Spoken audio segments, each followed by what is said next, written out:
Olá galera, professor Wagner do curso Agora Vai!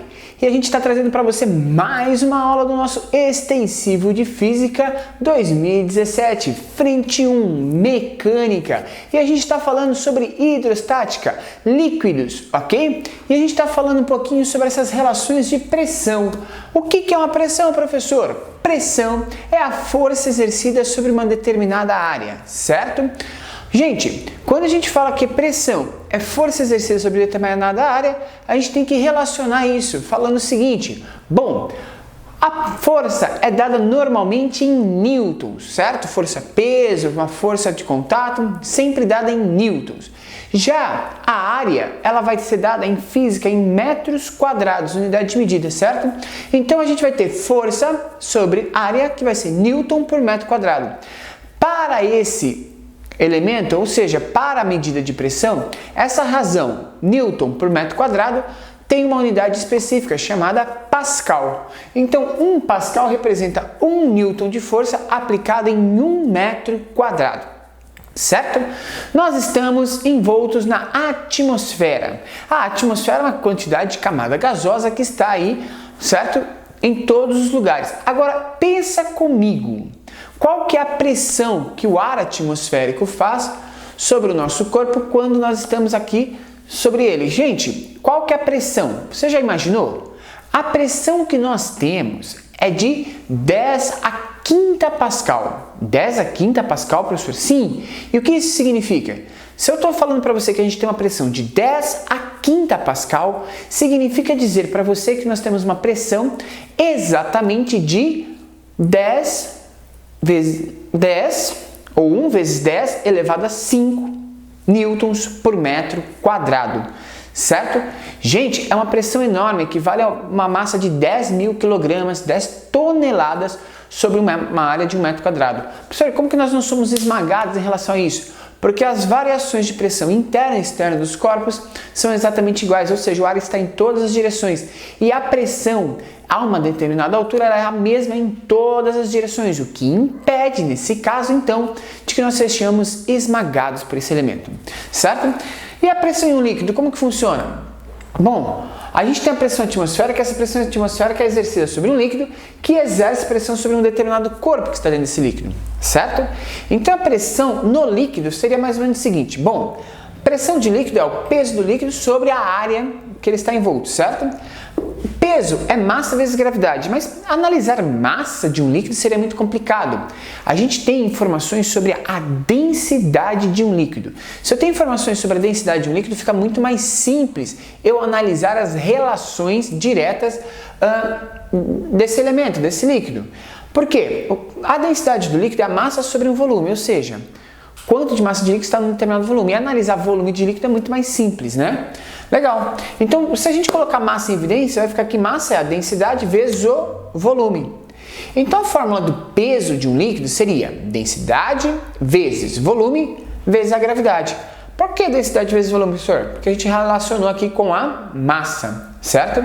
Voltando para a fórmula de pressão de líquido, a pressão ficaria então densidade vezes volume, que entrou no lugar da massa, vezes a gravidade dividido pela área. Só que o que é volume, gente? Volume é uma área vezes uma determinada altura. Então, volume é a área vezes a altura. Tendo área vezes a altura, eu posso cortar a área desse elemento e falar então que a pressão do líquido é a densidade desse líquido vezes a altura do líquido vezes a gravidade. Certo? Tranquilo, então. Então, a pressão de líquido é densidade vezes gravidade vezes altura. Certo? Então percebe que a pressão de um líquido, bom, dado um líquido, a densidade dele vai ser constante, certo? Ele está na Terra, por exemplo, então a gravidade vai ser praticamente constante. Então a gente tem como relação aqui, nesse ponto, o quê? Que a pressão de um líquido depende basicamente da sua variação de altura. Para variar a pressão de um líquido, a gente precisa variar a altura desse líquido. Tranquilo? Partindo desse pressuposto, a gente pode pensar na lei de Stephen. A lei de Stephen analisa a pressão em corpos que estão submersos, certo? Como que a gente analisa isso? A pressão sobre um corpo que está submerso é a pressão atmosférica, que é a pressão do próprio ar, que esse corpo já tinha, mais a pressão do líquido, certo? E essa pressão do líquido vai depender da altura de líquido. Quer ver um caso especial? no caso da água. No caso da água, cada 10 metros de profundidade equivale a uma pressão de 1 atmosfera. Ah, em falar nisso, 1 atmosfera também pode ser dito como unidade de medida de pressão. Uma atmosfera equivale a 10 a quinta Pascal, certo? Gente, a cada 10 metros de profundidade você aumenta uma atmosfera, ou seja, se eu mergulhar a 10 metros de profundidade, eu vou ter exercido sobre mim uma pressão de uma atmosfera, que é a pressão do ar, ou seja, 10 a quinta Pascal, mais uma pressão atmosférica da água, que seria mais 10 a quinta Pascal, ou seja, eu tenho 2 vezes 10 a quinta Pascal de força exercida sobre a área do meu corpo, ou seja, a gente está falando que a gente tem exatamente 2 vezes 10 a quinta newtons de força exercida sobre a área do seu corpo, certo? Para cada metro quadrado de área. Tranquilo? Gente, e aí, pensando nessas relações, a gente pode dizer o seguinte, que a pressão de um líquido depende da altura. Então, se eu tiver vasos de diferentes formatos, não importa o formato do vaso que você tenha. Por quê? Vai depender sempre da altura. Por isso que quando eu vou fazer treinamento de mergulho, eu posso treinar em uma piscina e depois mergulhar num rio, no mar, certo? Lembrando que a densidade da água do mar e da água de uma piscina varia um pouco, mas a ideia é que se eu estou treinado a suportar essas variações de pressão dentro de uma piscina, normalmente eu vou conseguir suportar essa mesma variação de pressão no mar. Mas, professor, no mar a quantidade de água é muito maior. Ah, isso é verdade. Porém, essa quantidade lateral de água pouco importa. O que importa para a gente é a profundidade, porque a pressão que a gente vai ter que suportar vai depender da profundidade e não da quantidade de água que a gente tenha, certo? Então eu posso ter um recipiente que é um pequeno funilzinho, eu posso ter um recipiente extremamente largo, não importa. A pressão vai depender apenas da altura, certo? Vasos comunicantes. Em casos de vasos comunicantes, a gente tem mais ou menos essa relação. Dá uma olhada, eu tenho um vaso comunicante aqui, certo? Em formato de U. Eu tenho uma área maior aqui, uma área menor ali. Porém, eu marquei 2 pontos. Nesses 2 pontos, a pressão exercida é a mesma. Por quê? Porque os 2 pontos estão na mesma altura. Se o líquido que compõe que está dentro desse vaso comunicante, ou se esse vaso comunicante for totalmente preenchido por ar, não importa. Numa mesma altura, a pressão é exatamente igual. Por isso que a hora que você vai aferir a pressão sanguínea no seu corpo, você precisa estender o braço e deixar a relação do pulso, onde você normalmente afere, ou do antebraço, sempre na mesma altura do seu coração. Para quê? Para que você consiga medir exatamente a pressão de bombeamento do seu coração, certo? Se você fazer essa aferição de pressão com o braço estendido lá embaixo, você vai ter uma outra pressão, certo? Se eu jogar esse braço lá para cima, a pressão também altera. Então, para que a gente consiga uma aferição considerável, a gente tem que deixar esse braço na mesma altura da região de bombeamento do nosso coração, certo? Continuando, galera. E, professor, utilizando esse estudo a gente pode analisar outros sistemas? Pode, olha só. Se a gente utilizar esse estudo, a gente pode analisar o sistema, por exemplo, de líquidos immiscíveis. Eu coloquei aqui, por exemplo, 2 líquidos immiscíveis, água e óleo. Para você ter uma ideia, a densidade da água é igual a 1 grama por centímetro cúbico, ou 1000 quilogramas por metro cúbico. A densidade do óleo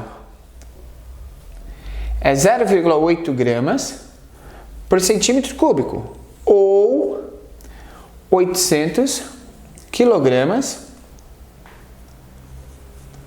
por metro cúbico. Então a gente tem aí a relação das densidades, certo? Essa densidade da água e a densidade do óleo. Vamos supor que a gente tem aqui essa relação, certo? E eu sei que esse tubo aqui de água, a partir desse ponto aqui, ó, ele tem uma altura, essa coluna de água, de 0,5 metros. Beleza? Tranquilo, professor. E eu sei que aqui desse lado, a coluna de água forma apenas 0,2 metros. A minha ideia é analisar a diferença de altura entre a água e o óleo ali, certo? Para isso, galera, a gente vai analisar a seguinte questão. Pegando esses pontos aqui de altura, qual que é a altura que o óleo chega? A gente vai fazer o seguinte, qual que é a pressão do líquido? A pressão do líquido, professor, é μ vezes G vezes H. No caso, se eles estiverem na mesma altura, eu estou analisando aqui, ó, na mesma altura, a pressão tinha que ser a mesma, certo? Então a pressão dos dois líquidos é a mesma, μ vezes G vezes H. Só que eu vou chamar desse ponto de A e esse ponto de B. No ponto A eu só tenho água e ar, claro, mas vou considerar só água. Do outro lado eu tenho água e óleo.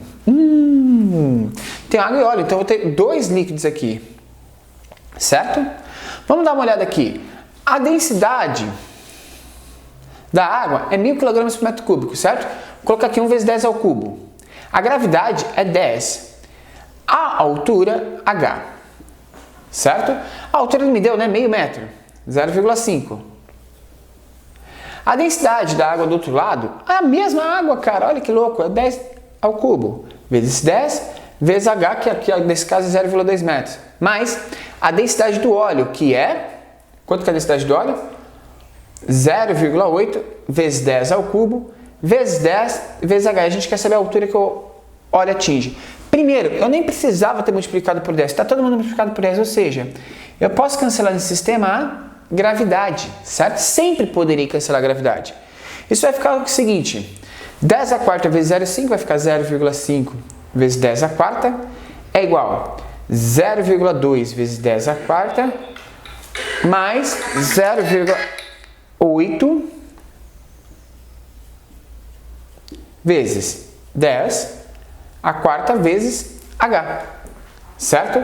E a partir daqui, então, a gente conseguiria achar ou determinar o valor desse sistema.